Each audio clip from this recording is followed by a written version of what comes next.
আসসালামু আলাইকুম। ঈদ মোবারক। সবাই আল্লাহর রহমতে ভালো আছেন। এই ঈদের ছুটিতে সবাই বাড়িতে যাচ্ছেন। ভাই বোন বন্ধু বান্ধব পুরানো দিনের মানুষ সবাই একসাথে হবেন। কথাবার্তা একটু সুন্দর পরিবেশ রেখে ধৈর্য ধরে বজায় রেখে বলবেন।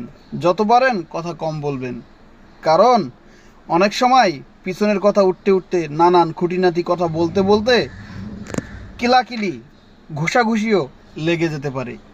ঈদ তখন মাথায় উঠে যাবে।